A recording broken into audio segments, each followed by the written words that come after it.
J'étais déjà dans les situations dans la guerre, devant un peloton d'exécution, au-dessus d'une tempête tropicale en mer ou à 8000 mètres sans oxygène. C'est du vécu.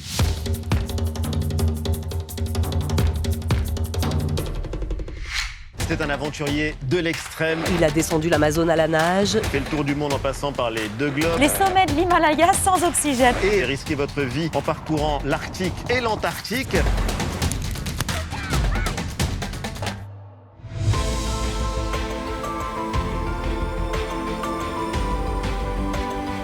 Tu peux jamais avoir 100% des réponses à toutes tes questions. C'est justement là où les gens commencent mal toutes les challenges. C'est qu'ils croient plus en eux-mêmes. Chacun de nous a la même capacité. Et quand tu es toi-même, c'est là où tu vas vivre heureuse.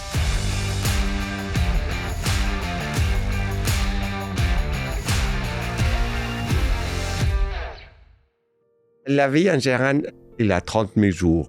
C'est à 30 000 jours jusqu'à 82 ans. La moitié du temps, tu dors. Puis jusqu'à 10 ans, tu fais pas grand-chose avec ta vie. Ça veut dire qu'indirectement, on a 12 13 000 jours à vivre. Ces 13 000 jours peuvent être très intéressants ou très chiantes, dépendant à ce qu'on choisit de faire. Je préfère d'avoir une vie large et courte qu'une vie longue et étroite. Mais il y a 2 choix à la vie. Il y a une vie que tu choisis qui disait court, mais large. C'est comme marcher sur la précipice, la falaise. Dès que tu fais une erreur, tu tombes et tu es mort. C'est un choix de vie. Deuxième choix de vie, c'est que tu marches loin de la falaise. Tu as une vie étroite et longue. L'étroite, il n'y a pas grand-chose qui se passe. Tu peux faire des erreurs, tu peux tomber. J'ai choisi cette vie sur la falaise, où je sais que quand je fais une erreur, je tombe et je meurs. Je préfère d'avoir une vie large et courte qu'une vie longue et étroite. J'ai peur de mourir sans faire quelque chose avec ma vie. Je suis très content que tu sois là, ça m'impressionne ce que tu fais. Je me fais un bain glacé par an, déjà je trouve ça dur pour moi, alors j'imagine même pas ce que ça donne de pouvoir vivre tes aventures. J'aimerais bien qu'on parle du lac Victoria. Tu me racontes un petit peu ce qui s'est passé et puis après j'aimerais qu'on creuse. J'ai des questions bien particulières par rapport à cette expédition. Écoute, le lac Victoria, c'est la plus grande lac en Afrique. Il fait 600 km de large. C'est une mer. Dès que tu as un peu du vent et tout ça, tu as vite des vagues qui se forment et puis ça devient un océan. Et puis moi, naïvement, un peu cowboy, je dis mais je prends un petit bateau de pêcheurs parce qu'il y a des pêcheurs qui font leur pêche le long du bord, tu vois, juste dans l'eau. Et puis je dis mais il faut un bateau comme ça.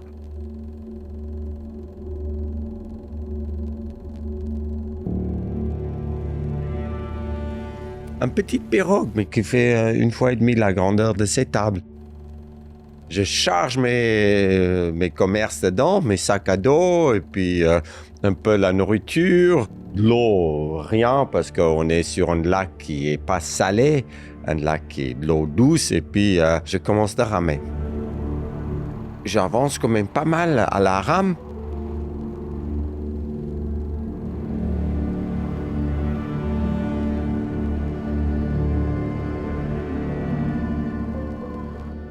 Il n'y a pas un paix de vent sur les lacs. C'est calme.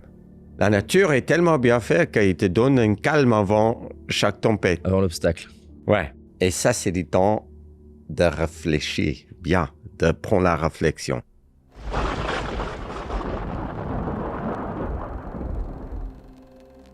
Tu vois des nuages noirs de loi. En Afrique, c'est des thunderstorms. Des orages énormes qui arrivent très vite. Il fait tellement chaud et les lacs évaporent tellement d'eau. Et puis ça fait des énormes cumulus-nimbus. Et puis chargé en électricité et puis en pluie. Et là, je dis, ça va être dur. Mais je ne savais pas à la vitesse que les vagues vont commencer de former. Ok, donc t'es là, il y a une forme d'adrénaline qui monte, ça te concentre, la partie elle commence, le jeu commence. Je accepte que je suis dans une situation de galère.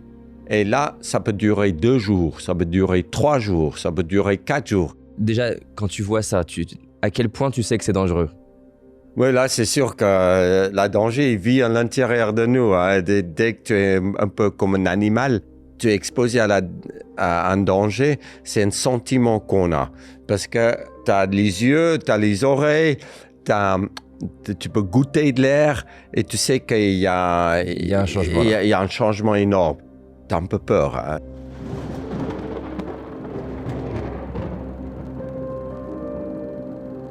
Tu dis, OK, maintenant, ça va être la galère.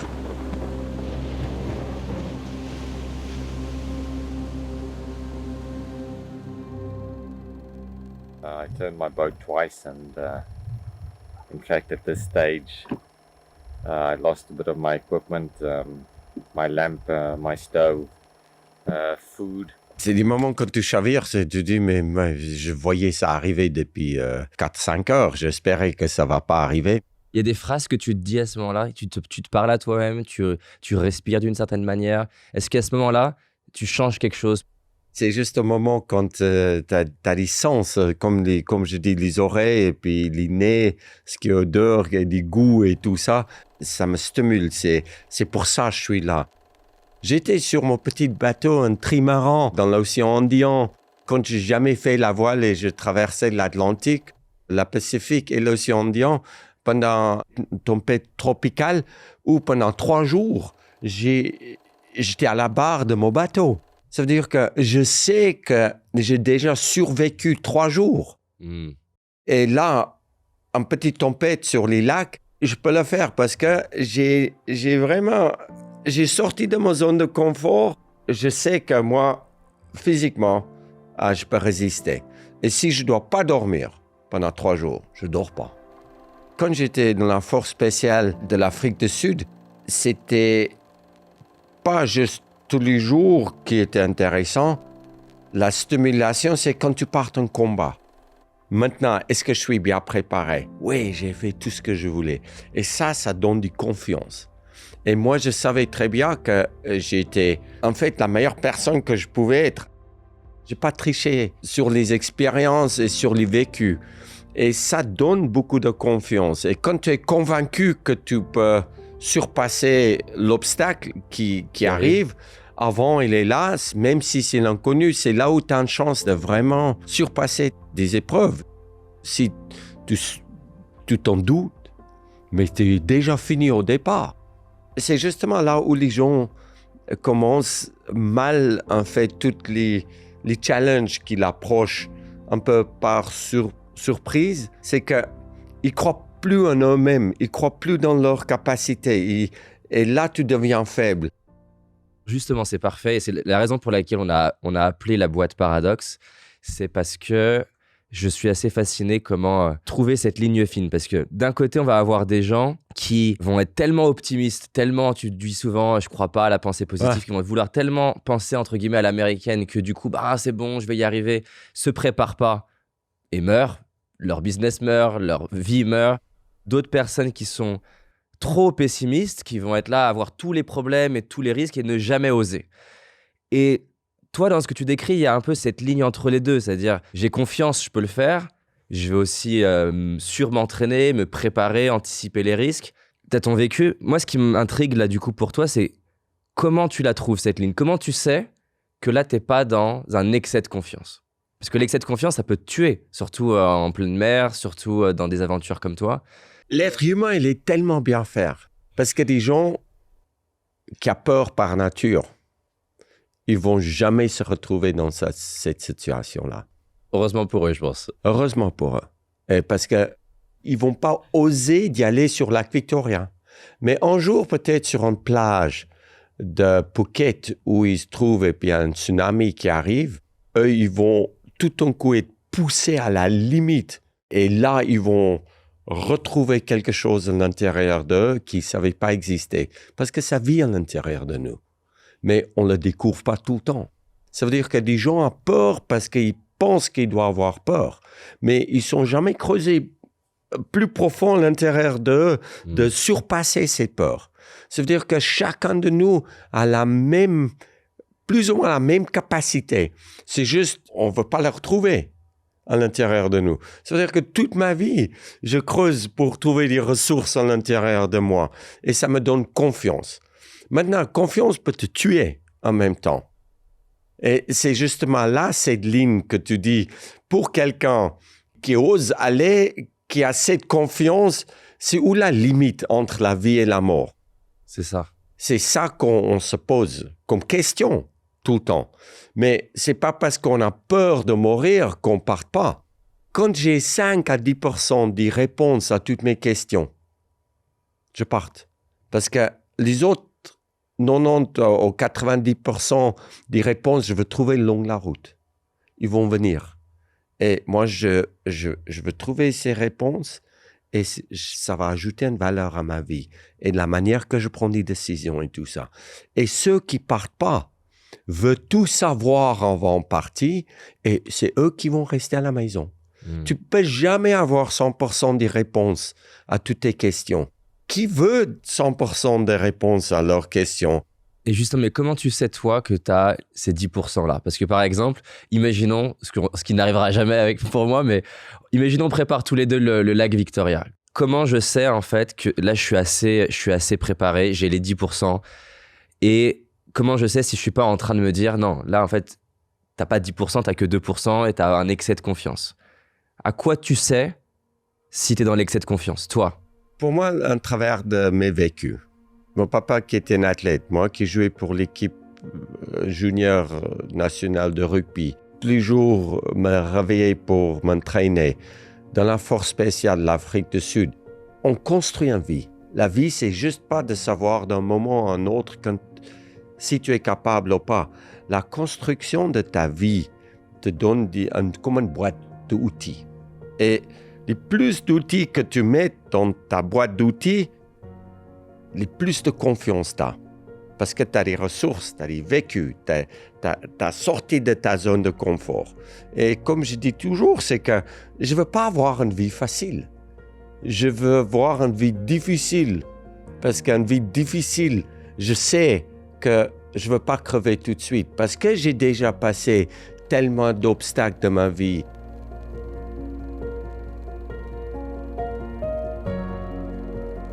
J'étais déjà dans les situations dans la guerre, devant un peloton d'exécution, ou dans une tempête tropicale en mer, ou à 8000 mètres sans oxygène. C'est du vécu. Et ces vécus, c'est des expériences qui construisent notre vie. Il faut être barge. Des fois, c'est pas bien de dire, mais il faut être un peu con de penser que tu vas traverser le lac Victoria avec un petit bateau et peut-être pas couler. Mais je savais que peut-être je peux couler. Mais en même temps, je savais que peut-être je pouvais me remettre dedans. Ça veut dire que quelqu'un qui n'a pas l'expérience de se remettre dedans, il ne faut pas qu'il parte. Mais ça, tu dois savoir. Et puis c'est juste parce que j'ai une possibilité de récupérer que je vais aller voir si je peux le faire. Ok, alors Mike, donne-moi un moment où justement, tu avais un projet et tu as su te dire, bon non, là je suis pas encore prêt. Il me faut plus de connaissances, il me faut plus d'entraînement. J'aimerais comprendre ce qui se passe. J'entends cette notion de barge, j'ai aucun doute sur le fait que tu le sois un petit peu. Mais néanmoins, tu mesures le risque et tu t'entraînes. T'es pas non plus en mode, allez go, je vais monter l'Himalaya avec l'entraînement que moi j'ai. Donc, il y a clairement du barge, je pense personne n'aura de doute. Mais il y a quand même cette zone de 5 à 10% et j'aimerais mieux comprendre comment ça se passe. Donne-moi un moment où tu t'es dit « Ah, je peux le faire !» En fait, non, je suis pas encore assez prêt. Il faut que je m'entraîne plus, il faut que j'apprenne plus. Pour moi, c'était tout lié dans l'exploration polaire. Hein. Quand Je voulais aller les premières fois au pôle Nord. Je disais, mais écoute, la glace, comme Africain, je ne connais pas bien. Hein. Je n'ai jamais vu la neige ou la glace de ma vie. Hein. C'est la seule glace que j'ai vue, c'était dans la gin and tonic ou dans les boissons qu'on buvait. Mais pas marcher sur la glace pour une période très longtemps. Hein. Ça c'est jamais vu. C'est-à-dire que je ne connais rien de l'aliment. Mais, en travers de tout ce que je fais quand je pars dans l'inconnu, il y a un constant. Il y a moi. Ta psychologie. Ma psychologie et comment j'approche mes problèmes. Comment je pense dans la manière de le surpasser. Si c'est dans la jungle, ou si c'est en mer, ou si c'est à 8000 mètres, ou si c'est au pôle Nord, la manière de penser reste pareille. Parce que moi, je suis en constant. Moi, je me connais. Maintenant, je commence à développer mes connaissances de l'aliment lui-même, la glace. Et je dis, je veux traverser Groenland. Et je me mettre avec 2 gars. Donc là, le Groenland, tu avais déjà le projet plus tard de faire le pôle Nord? Ouais, déjà de faire du pôle Nord, mais Pas tout de je suite. commence d'abord avec... Alors c'est ça, voilà, on est parfait. Qu'est-ce qui fait que tu te dis pas, allez, je démarre directement par le pôle Nord? Parce que, en fait, quand tu vois les rations de gens qui ont essayé de traverser le pôle Nord et qui n'ont pas arrivé, et tu parles avec les seules personnes qui arrivaient, tu ne sais pas plus que lui. Lui, toute sa vie, il a préparé pour traverser le pôle Nord. Et quand j'ai parlé avec Børge Ausland, mon compatriote, quand on a fait la dernière expédition, la traversée du pôle Nord, lui, c'est la première et seule personne qui a jamais été au pôle Nord en solitaire.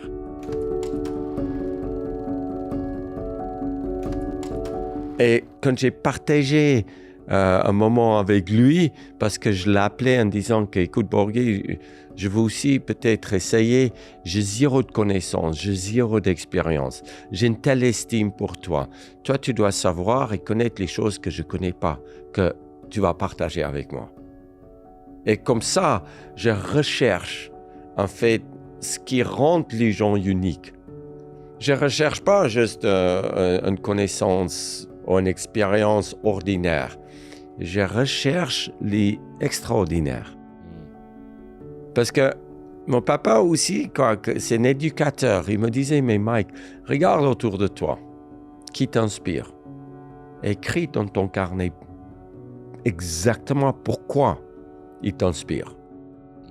Ça veut dire que s'il y a quelque chose dans ta vie qui m'inspire, moi je veux l'approprier à ma vie. Parce que c'est une inspiration, non? Et quand on regarde autour de nous, et puis on prend toutes ces inspirations, c'est là où on l'ajoute à notre vie, et puis on commence de mieux vivre. Børge Ausland, il me posait une question qui me fait comprendre que, ma foi, j'ai zéro de chance de traverser le pôle Nord.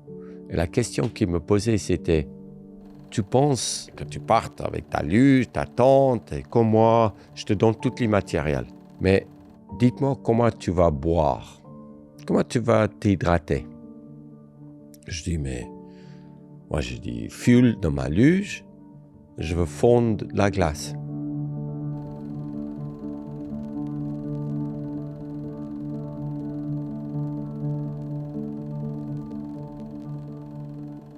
Mais tu sais qu'il faut 800 fois la chaleur d'une allumette. Tu vas allumer comment ton feu? Il faut 800 fois la chaleur d'une allumette pour allumer la raie chaude, parce que les fuels gèlent. Puis je dis 800 fois la chaleur. Comment tu peux avoir 800 fois la chaleur de l'allumette? Ça veut dire que même si je prenais juste les briquets ou juste les allumettes, je ne pouvais pas allumer ma feu pour fondre la glace. Après, il a dit, tu sais que tu marches sur la mer qui est gelée. Ça veut dire que l'eau est salée. Tu vas trouver où d'eau propre à boire? Tu es sur une mer. Et là, ting, tu commences à te poser des questions que tu n'as même pas réfléchi ou pensé. Ils disent, mais tu penses tu dois avoir combien de calories par jour pour traverser? Je dis, mais il faut peut-être 4-5 000 calories par jour. Non, Mike, il faut 12 000 calories par jour. Waouh. Si tu ne commences pas 4 à 5 mois avant de partir, d'agrandir ton estomac, de boire un demi-litre d'huile d'olive par jour, tu vas crever. Après, tu sais que, en fait, si, au fur et à mesure que tu avances, tu vas commencer de perdre du poids et tu vas devenir faible. Tu sais que tu dois prendre du poids avant de partir. En fait, ce que j'ai l'impression de comprendre, Mike, tu vas me dire, c'est que dans le cas du lac Victoria, si je te donnais des problèmes, tu es capable de me donner une réponse et une solution. Par contre, dans le cadre du pôle Nord, si je te pose des problèmes, tu n'avais pas encore la solution. Exactement, parce que l'Afrique, c'est chez moi. C'est là où j'ai vécu. C'est là où le lac, j'ai compris comment ça fonctionne, les vagues, où mettre mon bateau vis-à-vis des vagues qu'il ne remplit pas. Et puis, c'était ma quotidien. Mais dans tout ce que je n'ai pas fait, c'est là où je vais aller retrouver des informations vers des gens qui me donnent des choses extraordinaires, que pas ordinaires. Parce que si je veux faire comme eux ou si je veux faire quelque chose qui n'a jamais été fait... Pourquoi tu veux faire quelque chose qui n'a jamais été fait?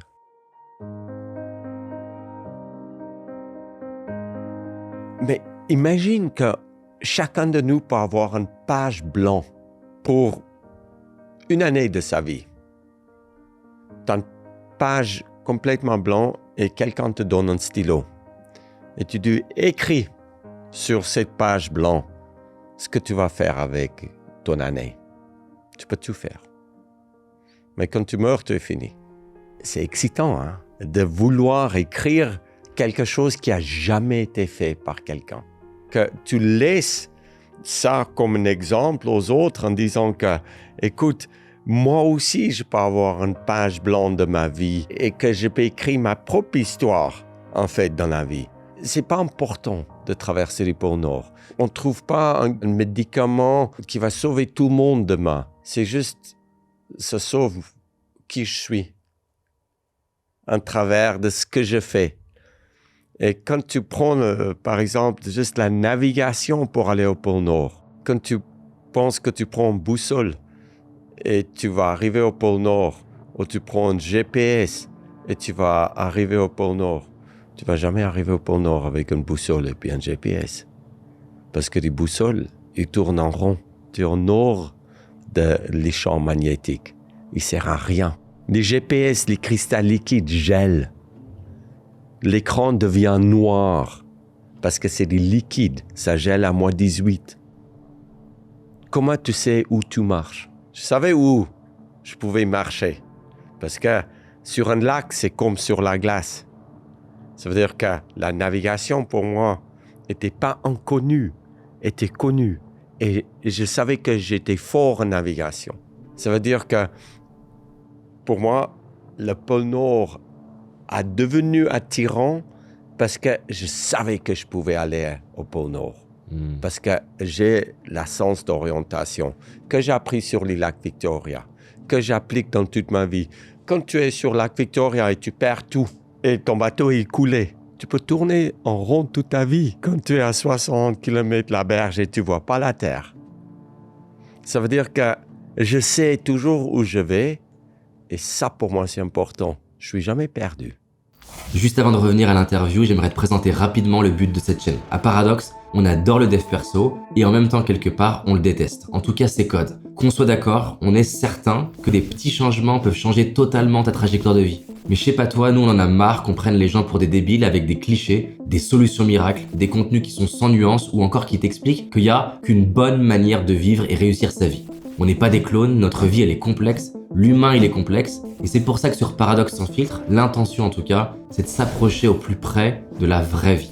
L'idée c'est que tu t'assoies avec nous pour passer un bon moment avec des gens au parcours hors du commun, souvent inaccessibles, et on découvre ensemble les coulisses de leur vie. On rentre dans leur tête et on fait ressortir les paradoxes qui ont changé leur vie. mais aussi qu'on t'amène lors de nos événements et sous forme d'extraits sans fioriture, l'idée c'est de t'apporter un max de valeur. Sur Paradoxe sans fil, tu vas retrouver des formats longs et bruts, le genre qui fait plaisir quand on est à la salle de sport, dans les transports ou simplement quand on a envie de se détendre, mais en même temps, continuer de nourrir son esprit. Avec toujours une même quête, continuellement chercher à te donner ce qui marche. Si c'est le genre de contenu qui te fait kiffer, je t'invite à t'abonner et cliquer sur la petite cloche. Sache que ça compte énormément pour nous car c'est grâce à ça qu'on peut vous trouver des invités que vous allez adorer et qui sont souvent durs d'accès. En tout cas, si tu t'abonnes, sache que je suis vraiment reconnaissant et que tu vas recevoir du contenu qui déchire. C'est une promesse.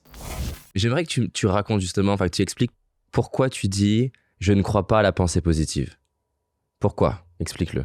En fait, la pensée positive, pour moi, n'est pas un geste positif. Une pensée positive, c'est juste une pensée. Et il y a très, très peu de nous qui prennent ces pensées et les transmettent dans un geste qui te permet d'avancer.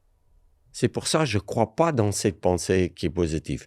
Je crois dans la discipline qui dit « je dois le faire aujourd'hui et c'est comme ça que je veux le faire ». Et à travers de ces actions que tu mets, des actions constructives, positives plus, de plier les sacs de couchage, de mettre tous tes matériels dans la tente pendant la tempête, d'accrocher la luge, de baisser la tête et de vivre une journée d'enfer. D'enfer. Tu deviens fort. Et c'est là où c'est un contraire de les pensées positives. On était là pour rechercher des ressources et on a devenu plus costaud. On sait qu'on peut résister. Et là, c'est une action positive qui m'apporte beaucoup plus proche de ma but, où je vais aller. Ce que j'aime dans ce que tu partages, c'est, je le vois moi de plus en plus autour de moi, et moi j'étais comme ça dans mon adolescence, à vouloir une vie de facilité, et je vois beaucoup de personnes qui vont me dire « Ah, j'ai eu une nouvelle galère dans ma relation, une nouvelle galère au niveau pro », et en fait, ce que tu décris toi via ce que tu vis, c'est à quel point la difficulté, elle te renforce, à quel point la difficulté, elle te permet de te découvrir. C'est comme si tu avais inversé la manière de le voir, là où la plupart des gens vont chercher la facilité et du coup, ça les rend fragiles. Tu vas chercher la difficulté, ça te permet de te découvrir, ça te permet d'être plus fort et donc du coup de rendre quelque part ta vie plus facile parce que tu es plus fort. Et je trouve que ça s'applique pas simplement dans le pôle Nord, ça s'applique dans tout. Si je veux absolument éviter les conflits, je vais jamais arriver à les gérer. Si je veux absolument éviter de faire des trucs qui me font peur, je vais jamais être capable de les gérer. Enfin, moi, c'est ça que je prends, en tout cas, quand je t'écoute. Non, mais c'est à résumer, mais mieux que je peux le résumer, parce que c'est justement ça. Pourquoi tu veux une vie facile? Parce que si tu veux une vie facile, il faut être aussi prêt d'être faible dans les moments quand les autres sont forts. Et donc, du coup, ta vie n'est pas facile, parce qu'après, tu es fragile. Parce il va devenir tellement compliqué. Tu as me posé cette question, pourquoi je veux faire ce que personne d'autre a fait?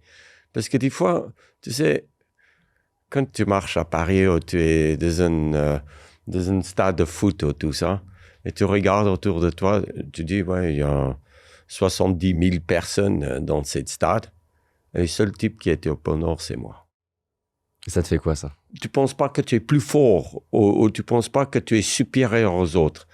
Chacun de nous est unique. Ça veut dire que, imagine qu'on dise que tu as une opportunité de faire quelque chose avec ta vie qui n'a jamais été fait par avant par quelqu'un. Qu'est-ce que tu vas faire? Moi, par exemple, c'est créer des documentaires qui m'inspirent, que j'ai jamais vus ailleurs. C'est essayer de rencontrer des gens comme toi qui m'inspirent et essayer d'amener un autre angle dans la conversation. Réussir à l'international en anglais, parce que ça me challenge, ça me fait peur. Mais justement... C'est tout ça que j'essaie de faire. Exactement. Et moi, je suis pareil. Juste à l'extrême dans ce que je fais. Et toi, tu es... dans ce que tu fais aussi un peu à cet extrême de retrouver les vraies valeurs qui font sens dans ta vie, qui te rendent unique. Et des fois, c'est tout bête et tout con hein, que je dis ça. Quand je suis à l'extérieur, s'il y a une bombe qui explose ou s'il y a une inondation, un feu ou tout ça, j'ai un tout petit peu moins peur que les autres. Je sais que je ne suis pas les premiers qui crèvent. Je sais que dans ma vie, je suis connecté et je veux prendre les bonnes décisions. Ça veut dire que je vis avec beaucoup plus de confiance dans ma vie. Il y a très peu de changements de direction de ma vie qui me basculent. On dit en anglais « anxiety ». On a peur de tout. On a peur de ce qui est notre problème climatique parce que c'est trop grand pour nous de trouver des solutions. On a peur d'exister dans quelques années. Et puis, pour moi, je ne comprends pas pourquoi les gens ont peur. Parce que je suis un être humain qui a juste fait des choses presque normales et je ne suis pas angoissé. C'est un moment d'opportunité pour moi. Ça veut dire que dans ce qui se passe, en fait, autour de nous, quand on parle de la guerre, on est dans une situation fragile maintenant pour l'être humain. C'est pour ça qu'on est angoissé, parce qu'on n'est pas bien préparé. Et si j'ai moins d'argent et je ne veux pas sortir tous les jours ou 2 fois par mois dans les restos pour manger, je veux plutôt manger avec ma famille dans une casserole et puis on va faire un bouillon, on va faire des soupes, on va manger ensemble des riz, comme j'ai fait en Afrique quand j'ai eu faim, quand j'étais gamin. Parce que c'est les meilleurs souvenirs. On a déjà surpassé beaucoup plus de problèmes que ça. Mais on a angoissé, on a peur parce qu'on veut toujours ce qu'on ne peut pas avoir.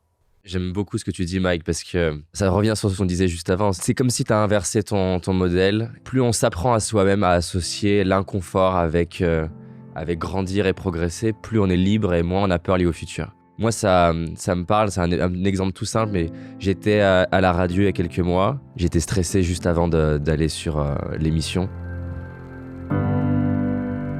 Et ce qui m'a aidé, c'est de me dire, en fait, là, maintenant, t'es en train de grandir. Peu importe si t'es nul à la radio, là, tu progresses. Et le fait de, toutes ces dernières années, à essayer d'associer l'inconfort avec progresser, bah, d'un coup, j'ai beaucoup moins peur de rater la radio. On s'en fout, je vais progresser là, maintenant. Et enfin voilà, c'est ce que ça me fait écho de t'entendre. T'as 100% de nouveau résumé ce que je ressentir.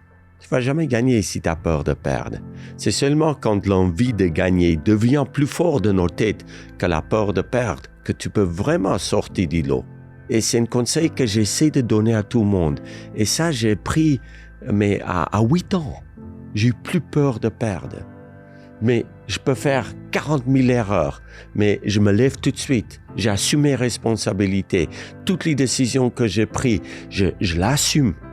C'est moi qui ai fait l'erreur, je m'excuse, mais là maintenant, je sais que je vais devenir plus fort. Si tu fais jamais une erreur, si tu tombes pas, comment tu peux vraiment grandir? Et tu vois, c'est un autre truc ce matin, je regardais beaucoup de podcasts, de vidéos avec toi, et au début, je voyais juste l'aventure dans le sens, le voyage, les différents endroits du monde, et plus je t'écoutais, plus j'ai commencé à être pris au trip sur quelque chose de différent.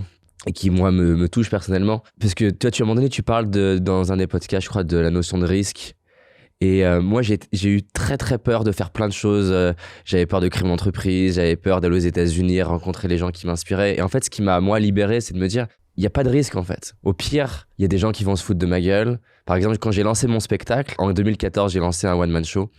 Et l'humour et être ridicule sur scène, c'était ma plus grande peur. Et il y a plein de gens qui m'ont dit, ouais, mais et si ça marche pas? Et je leur ai dit, mais en fait, et alors? Au pire, j'aurais perdu de l'argent. Au pire, il n'y aura personne dans la salle. Au pire, je ne serai pas drôle. Au pire, ça sera dur. Mais je préfère ça à être à la fin de ma vie, me regarder devant le miroir en me disant je n'ai pas essayé de vivre mes rêves, en fait.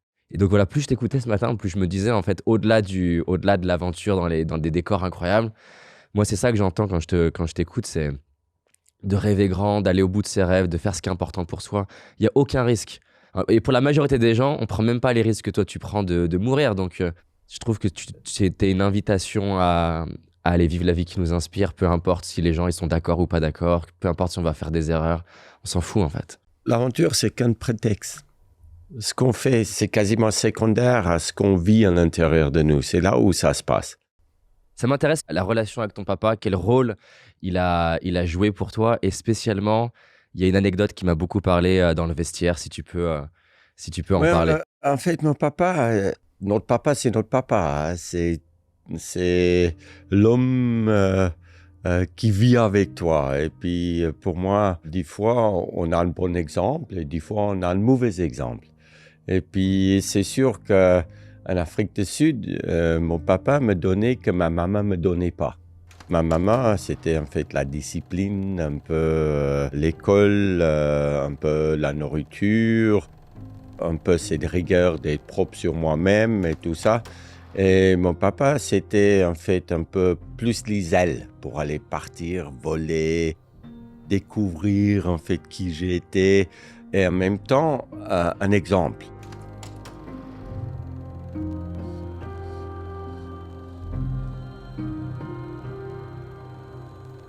Et puis quand on a un papa qui est joueur de rugby de l'Afrique du Sud, et puis tout le monde parle de lui, et tu vois sa gueule dans les journaux et tout ça, comme gamin, tu es vite fier de ton papa. Et puis tu vois aussi, en fait, quand il est intéressé de partager ses connaissances et tout ce qu'il a vécu avec toi, c'est là où, en fait, tu veux être comme lui. Et puis, dans le vestiaire, quand il a joué son dernier match de rugby, tous les jeunes joueurs sont venus vers lui en disant « Mais écoute, c'était pour nous aussi un super exemple. » Et puis, moi, je voulais presque dire « Mais écoute, c'est mon papa. Ça, il ne peut pas être un exemple pour vous parce qu'il est un exemple pour moi. » Et puis, quand ils ont continué de parler, ils se sont dit « Mais écoute, pourquoi on te respecte? C'est parce que tu étais toujours première à l'entraînement. » Toujours là. Même après 20 ans, tu étais là en première. Tu étais toujours dernière de partir. Tu étais toujours là pour nous écouter. Quand on était faible, tu étais toujours là pour nous donner cet encouragement ou quand on jouait pas bien, on était un peu perdu. Tu as passé du temps avec nous. Et puis, je voyais en fait qu'il faisait pas seulement pour moi ça, mais pour les autres aussi. Ça veut dire qu'en fait, je disais à mon papa qu'après, quand ils sont partis, les jeunes joueurs, je dis, mais je vais être comme lui, je vais être comme toi. Et puis là, ils disent, mais écoute Mike, malheureusement, tu peux pas être moi. Et moi, j'étais un peu déçu parce que quand tu peux pas être comme ton idole, tu dis, mais waouh, je peux être qui alors? Et puis là, il ajoute du mot magique où ils disent, mais écoute Mike, je vois que tu es plus grande que moi. Et la meilleure personne d'être, c'est toi-même. Et quand tu es qui tu es, c'est là où tu vas vivre heureuse. Et ça, pour moi, c'est un message qui a changé ma vie. Parce que je voulais être que comme lui, mais là, il grandit mes rêves.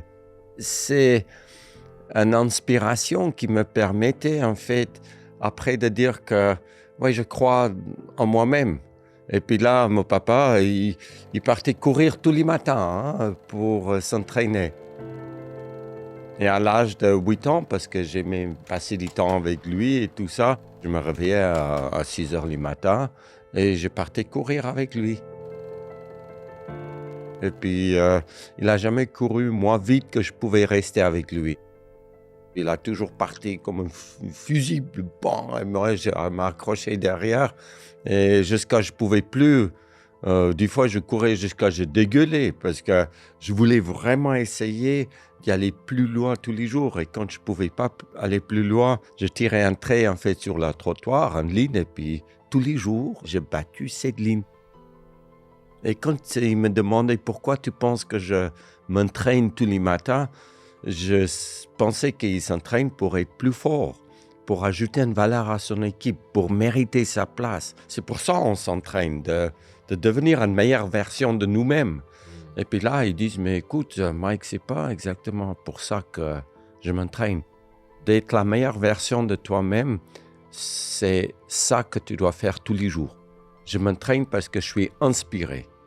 Et c'est toi qui m'inspires. Quand j'ai des petites pattes derrière moi et je traverse cette ligne, j'ai un truc dans ma tête, c'est j'espère que tu es derrière moi et tu battes cette ligne. Et c'est cette inspiration qu'à 8 ans, je donnais à mon papa et je pensais qu'en fait, c'est lui qui me donnait l'inspiration de me réveiller. Mais en fait, c'est deux mots un peu clés de ma vie qui étaient, je peux être qui je suis, je peux être grande, meilleure personne d'être, c'est toi-même. Et quand tu commences à inspirer des gens, c'est là où tu grandis. Comment tu as été en tant que papa? Parce que tu dépasses tes propres limites, tu essaies d'aller de plus en plus loin. Comment tu as trouvé l'équilibre en tant que papa entre laisser de l'espace à tes enfants, les challenger en leur disant qu'ils peuvent faire plus? C'est une ligne qui est pas évidente à trouver. Comment ça s'est passé pour toi? Quand moi, j'étais jeune, j'ai eu la liberté. Et puis avec un seul règle, qu'à 6 heures du soir, je dois être à la maison. Je n'ai pas besoin de dire à mon papa ou ma maman où je voulais aller. 6 heures du soir, tu es à la maison. Ça, c'était la règle de mon papa. La règle de ma maman, tu dois rentrer comme tu as parti. Il ne faut pas rentrer avec les os cassés et puis fracassés et tout ça. Tu rentres comme tu pars et tu peux continuer de partir. Tu n'as pas besoin de nous dire où tu vas. Et à 6 heures, tu es là. 2 règles, faciles à comprendre. Pas des règles qui disent non, il ne faut pas aller là, il ne faut pas faire ça. Il ne faut pas nous informer tout le temps si tu vas à gauche, à droite, et si tu te déplaces. Et puis un gamin, c'est quand même une personne qui comprend très vite que 2 règles. Ça veut dire que je n'ai pas vraiment donné des règles à mes filles. Comme je n'ai pas reçu les règles, je n'ai pas donné les règles. Et puis après, j'ai commencé aussi, en fait, de dire qu'on doit faire des choses qui ajoutent un excitement à notre vie. Ça veut dire que quand mon papa, il dit, mais Mike, commence à préparer des caravanes, puis des camping-bus, qu'on parte.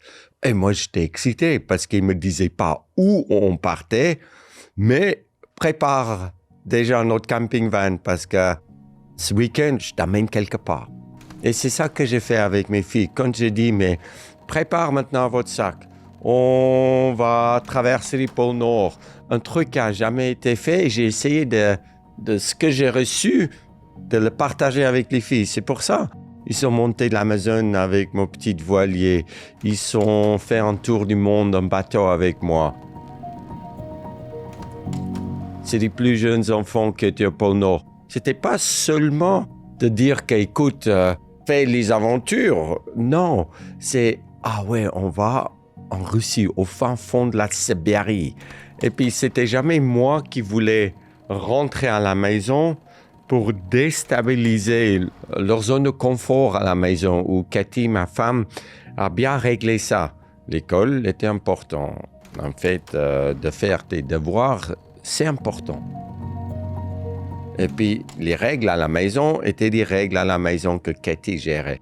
Et moi, j'étais de nouveau juste là comme un papa qui lui donnait les ailes.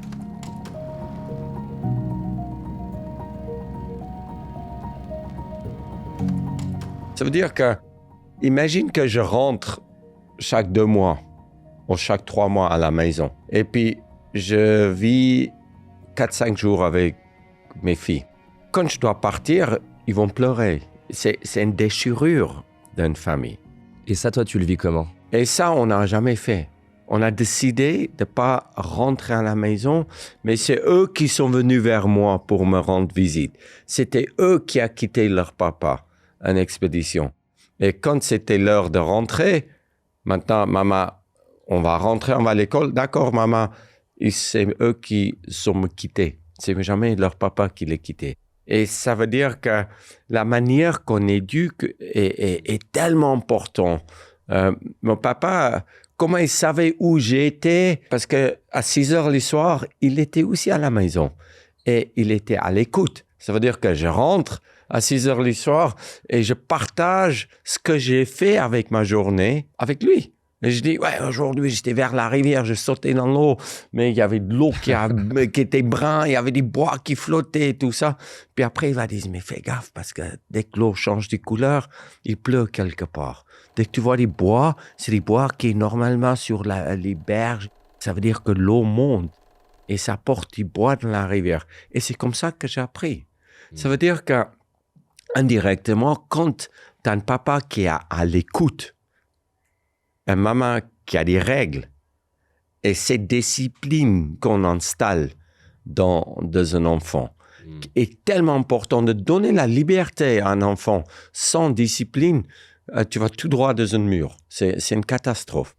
Cette discipline leur donne une rigueur. Cette discipline leur donne une envie de plaisir en travers d'une discipline. Et puis là, les enfants arrêtent de faire chier les gens. Hein. Et puis là, ils sont à l'écoute. Leurs esprits sont beaucoup plus ouverts. De l'acheter tout ce qu'ils veulent, c'est pas une discipline. Quand mon papa il est arrivé au bout de son carrière comme un joueur de rugby, les enfants à l'école ont commencé naturellement de critiquer mon papa. Et puis, un critique, c'est des fois constructif, c'est bien. Et puis, un critique juste pour critiquer, pour écraser quelqu'un, moi, j'aimais pas trop. Ça veut dire que j'étais très sensible aux critiques positives et aux critiques qui détruisent, négatives. Mon papa, il a joué, l'équipe a perdu, et puis j'arrive à l'école du lundi, et puis il jouait chaque samedi, puis j'arrivais à l'école, et puis moi j'ai eu 13 ans, les seniors à 18 ans, et puis il y a un groupe de mecs qui a 18 ans, encore des costauds, déjà les barbes.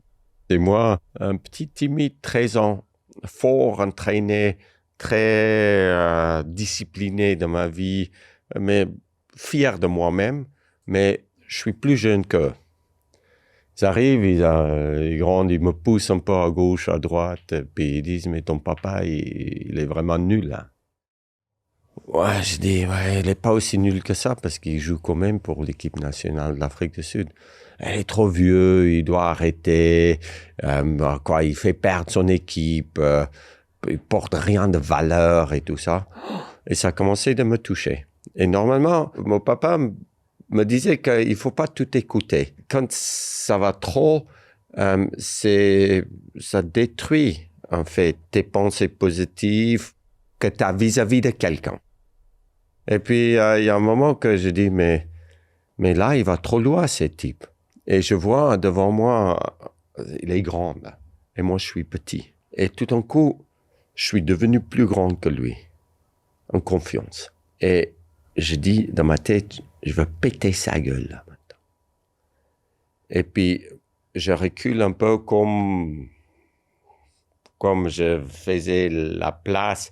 Lui, il est venu vers moi, j'ai reculé un tout petit peu, il voulait venir me dominer, mais je l'ai eu exactement où je voulais. Et tout d'un coup, je saute sur lui comme un lion et je la tape dans la gueule, mais il tombe par terre et j'ai gagné les batailles. 2 secondes plus tard, j'ai perdu la guerre parce qu'en fait, ses amis autour de moi me prennent, lui il se lève, son nez m'est pété. Il me regarde comme ça, mais il me fracasse. Il me fracassait l'extérieur à l'intérieur, j'ai gagné. Parce qu'il était par terre. Et moi, j'étais plus grand que lui, même en étant plus petit. Je rentre à la maison. Le nez comme ça, les yeux bleus, les dents et tout. Et puis, mon papa, quand il rentrait à la maison, tous les jours, il prenait du bal de rugby en disant, mais on y va, on va faire des passes, on joue tous les jours. Et puis, je dis, non, je ne peux pas jouer, j'ai des devoirs à faire. Ils disent, mais ouais, tu n'as jamais dit ça. Et puis, je me lève, et il arrive vers moi, il me regarde comme ça, il voit que je me battu. Ils disent, mais qu'est-ce qui se passe? Je te dis, il ne faut jamais se battre. Ils disent, mais écoute, c'est à cause de toi. C'est à cause de toi, tu es trop vieux. Tu dois arrêter de jouer. Les gamins disent à l'école que tu es nul, tu fais perdre ton équipe. Et moi, je ne suis pas d'accord. Et puis ils disent, écoute Mike, je vais te raconter une petite histoire. Et l'histoire qu'ils me racontent, c'est incroyable. Ils disent, imagine que tu marches dans une forêt. Et dans ces forêts, tu as beaucoup d'arbres. Tu as des grands arbres, tu as des petits arbres. Tu as des arbres avec les troncs comme ça, mais énormes. Et puis, ils dépassent les autres arbres. Et puis après, derrière les grands arbres, normalement, parce qu'ils prennent beaucoup de lumière, il n'y a pas grand-chose qui se pousse. Mais un tout petit peu plus loin, des petits arbres vont se mettre de nouveau un peu à l'abri des grands arbres. Et puis, Parce que j'ai beaucoup marché dans les forêts avec mon papa, il m'expliquait en fait comment une forêt est construite et comment je peux chercher l'abri vers les grands arbres et pas vers les petits arbres et tout ça. Ils disent, mais imagine que tu as des tempêtes qui arrivent, des vents, la pluie, les grêles et tout ça qui arrivent dans une forêt. Qui ramasse les vents? C'est l'arbre qui est le plus haut, qui dépasse les autres. Et puis, c'est rare que des grands arbres, ils pètent. Ça veut dire que moi, je suis un des grands arbres dans les forêts. J'ai un tronc comme ça, des racines profondes. Et quand il y a des vents, c'est moi qui la ramasse, mais je protège tous les petits. Tu décides qui tu veux être dans cette forêt. Mais si tu veux sortir un tout petit peu plus haut que les autres, tu vas ramasser des vents. Mais là, tu dois avoir les racines bien plantées dans la terre. Et ça, c'est moi, malheureusement. Si je joue et je fais des erreurs, je vais ramasser des vents. Et de ramasser des vents fait peur aux gens. Parce que leur racine n'est pas assez profonde. C'est pour ça, pour moi, ramasser des vents, de me faire critiquer, pas que je me fais critiquer, mais dès que tu sors un tout petit peu, tu as peur de cet échec. Parce que tu es peut-être pas bien ancré à ce moment. Et c'est pour ça, prends plus de temps de bien t'ancrer, bien solidifier. Et là, tu commences de pousser. Parce que la base est solide. J'adore cette histoire. elle est trop bien. Et effectivement, il y a tellement de choses qu'on fait pas parce qu'on a peur d'être critiqué. Alors que hier, j'avais un coaching avec une actrice qui est sur Netflix et on avait donc forcément, vu qu'elle monte, eh ben, elle est critiquée. Et justement, c'est ce qu'elle était. Je l'aidais à voir. Je disais, tu ne peux pas faire un truc incroyable sans être critiqué. Et être critiqué, ça veut pas dire qu'il y a un problème. Être critiqué, ça veut dire que tu es en train de, pour reprendre ta métaphore, être critiqué, ça veut dire que tu es en train de sortir là. Ça paraît basique parce que c'est simple en soi, mais ça lui faisait du bien en fait de réaliser que c'est pas... Parce que souvent, c'est si je suis critiqué, ça veut dire que je fais pas ce qu'il faut et ça va pas. Et je lui prenais la métaphore de l'aimant. Je dis, ça n'existe pas un aimant qui attire beaucoup et qui repousse pas beaucoup. On doit essayer aussi de s'entourer avec les pôles qui nous attirent. Ça veut dire que pour moi, dans ma vie, je m'entoure avec les gens que j'aime d'abord, des gens qui croient en moi. Et puis, dès que tu as une conviction, et puis ça, c'est normalement aussi pour les acteurs et des gens qui sont souvent critiqués, ils ne comprennent pas très bien que si moi je suis convaincu que je peux faire quelque chose et je suis bien, cette conviction que j'ai que je peux traverser le pôle Nord, ou que je peux descendre l'Amazone à la nage, ou que je peux arriver à 8000 mètres. Je suis tellement convaincu que les autres commencent à croire en moi. Et quand les autres commencent à croire en toi, et tu leur montres tes côtés humains, tu leur montres que tu es aussi faible dans ces extrêmes, tu peux être aussi fort dans ces extrêmes. Cette conviction que tu peux arriver de faire quelque chose qui sort un peu de l'ordinaire, mais tu restes un être humain, te donne cette confiance et qui donne la confiance aux autres de croire en toi. Et malgré des critiques ou des succès, les gens savent que tu es un humain, mais tu as essayé. Et ça peut seulement être respecté par les gens. Un critique où des gens perdent leur respect, c'est dangereux. Il ne faut jamais que des gens perdent des respect pour ce que tu fais et comment tu le fais. Mais un critique juste pour critiquer, ça, c'est comme de l'eau sur le dos d'un canard. Ça coule. Ça coule. J'aimerais que tu parles de ce moment en Amazonie, je crois, où tu te fais mordre par un serpent. Ah. Tu peux raconter ça, parce qu'il y a un truc que je voudrais creuser juste après sur cette anecdote. C'est une histoire pour moi qui... je suis des fois un peu trop motivé. Hein. La motivation, c'est aussi quelque chose qui peut tuer l'homme. Hein.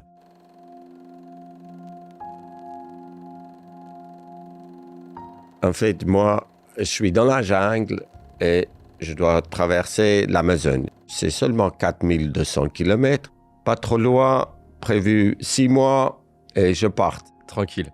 tranquille. Je me trouve dans une galère pas possible les jours avant, où j'avançais pas beaucoup.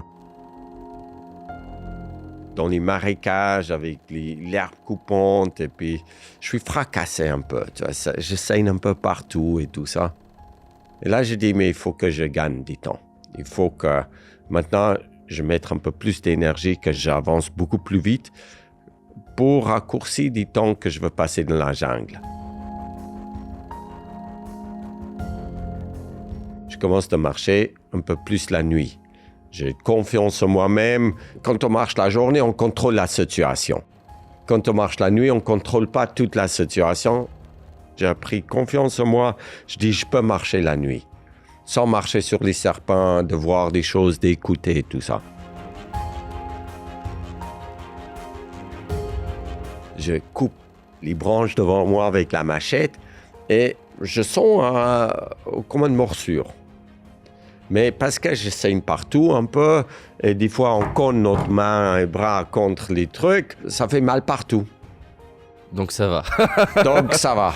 Mais quoi, 2 minutes plus tard, wow, c'était comme j'ai bu une bouteille de pastis. Hein. La Terre tourne, moi qui tourne autour de la Terre. Et je commence à avoir un problème de vision, tu vois, de focus. Et c'est nuit.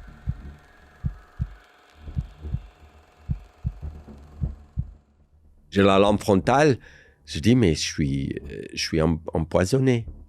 J'ai touché quelque chose ou quelque chose me mordu ou je suis déshydraté. Je ne sais pas ce qui se passe. Et je regarde, j'arrête, je regarde. Je dis, ah oui, tac. Je vois les 2 petits trous de mon petit doigt. Parce que j'ai porté la machette à main droite et je coupais à la main droite. Un serpent qui était dans les arbres, qui vit entre la hauteur des têtes et du torseau là, j'ai mis mon main dans sa gueule. Et puis voilà, mordu. Maintenant, il faut que tu gères la situation. Tu ne sais pas quel serpent te mordu, parce que dès qu'un serpent te mord, la première truc que tu fais, tu prends la machette et un couteau, tu coupes la tête 2-3 cm derrière la tête et tu ouvres l'estomac, tu regardes un peu dedans s'il a bouffé ou s'il n'a pas bouffé, parce que s'il n'a pas bouffé, tu vas mourir et tu ne peux pas avoir de soucis parce que tu sais que tu vas mourir, il n'y a pas de problème. Mais s'il a bouffé, c'est là où tu as une chance de survie, parce qu'il a utilisé ses venins pour tuer des proies, pour manger, et ça prend 1 semaine de reproduire une quantité assez forte pour tuer quelque chose d'autre. Ça veut dire que là, je suis dans l'inconnu complète. Et puis je dis, mais l'effet, il est tellement énorme parce qu'en coupant les arbres, en marchant la nuit, en étant actif, mon corps, il bat, il est tout le temps, boum. Des fois, il va à 120, des fois, il va même plus haut quand je suis dans l'effort. Il faut le ralentir. Parce que là, maintenant, ça va trop vite, je vais mourir. La quantité de venin qui arrive dans mon corps est trop importante. Et là, tout de suite, on sait que quand tu te fais mordre, tu dois mettre la morsure plus bas que le cœur. Tu dois te mettre tranquille. Tu dois essayer de ralentir les battements du cœur. Ralentir le battement du cœur, comment tu fais? C'est en couchant. Mais c'est aussi en pensant. Oui, parce que si tu paniques, ça va... C'est la catastrophe. Exactement. Alors comment tu fais pour ne pas paniquer, pour gérer ton calme? Pour moi, c'est important de savoir que dans ma vie, j'ai vu beaucoup de choses. On dit que quand tu as des soucis, tu vas mourir. Quand tu n'as pas de soucis, tu vas aussi mourir. Alors pourquoi avoir des soucis?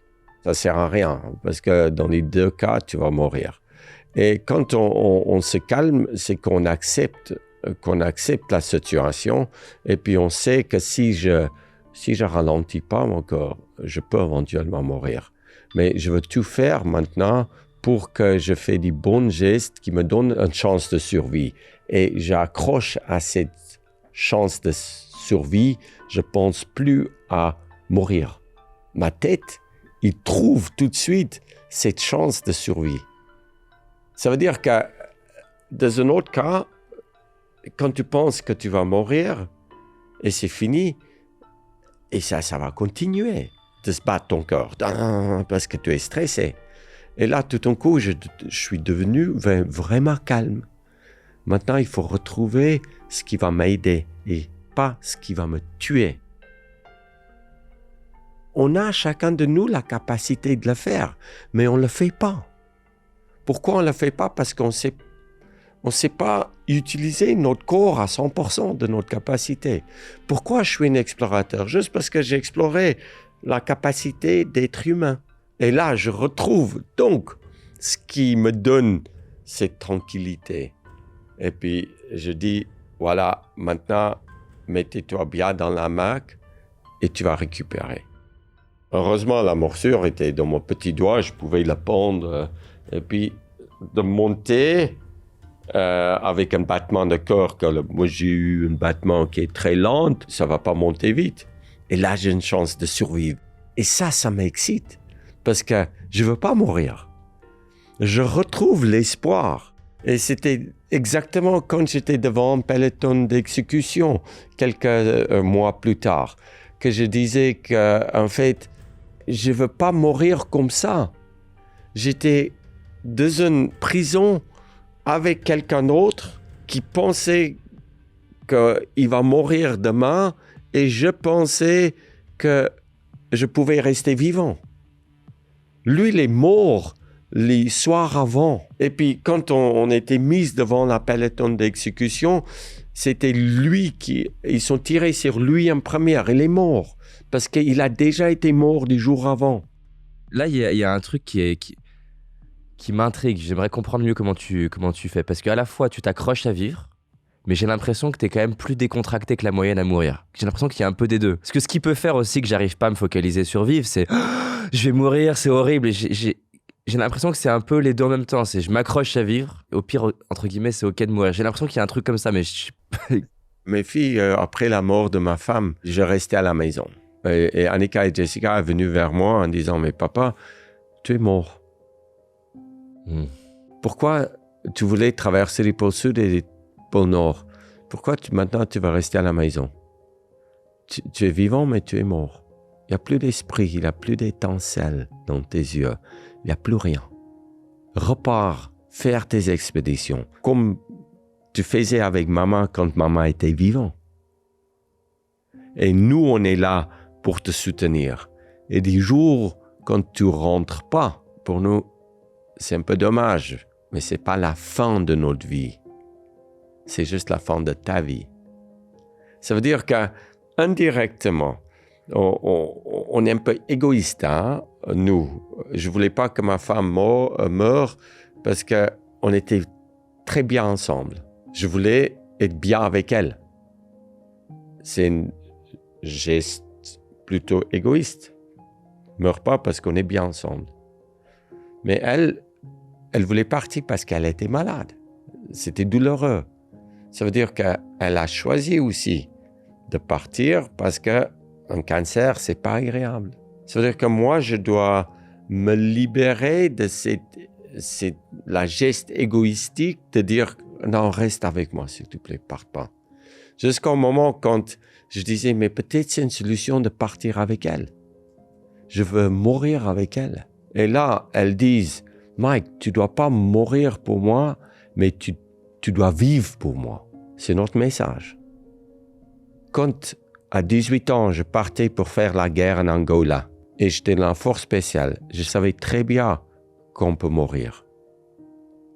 Et puis, la manière que je pensais, c'est que je parte à la guerre pour survivre la guerre.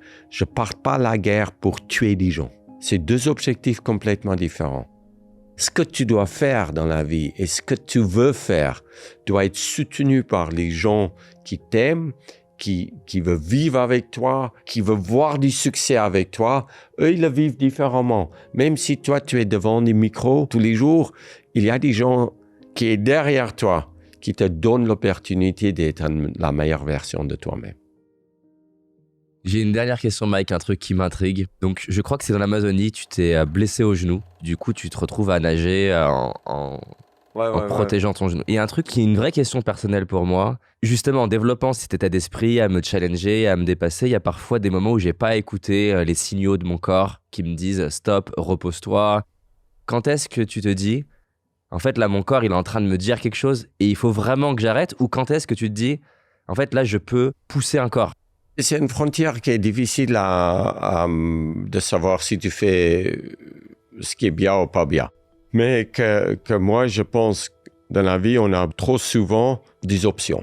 Ça veut dire que si tu as option A au plan A, B, C, D, dès que tu arrives vers un problème, tu vas dire « Ah oui, c'est un problème, on va essayer maintenant option B ».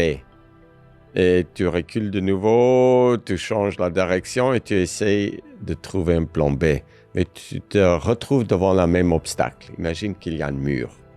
Tu dis, ah ouais, plan B ne marche pas, maintenant il faut qu'on va essayer du plan C. Et tu recules un peu, tu changes la direction et tu commences d'avancer et tu te retrouves devant les mêmes murs. Moi, j'enlève les options. Parce que la première décision, normalement, dans beaucoup de cas, était la bonne décision. Et quand je vois que je ne traverse pas cette mur, je n'essaye pas de marcher autour du mur. Je me prends une masse, un marteau-piqueur, et je commence à péter cette mur. Parce que même si j'enlève un caillou comme ça, c'est ce caillou de moi sur ma route qui va m'empêcher d'avancer. Et c'est ça qu'on ne veut pas toujours faire, en fait. On ne va pas au bout de ce qu'on fait parce qu'on ne sait pas ce qui est à l'intérieur de nous. On essaye de faciliter la vie à travers des choix et des options.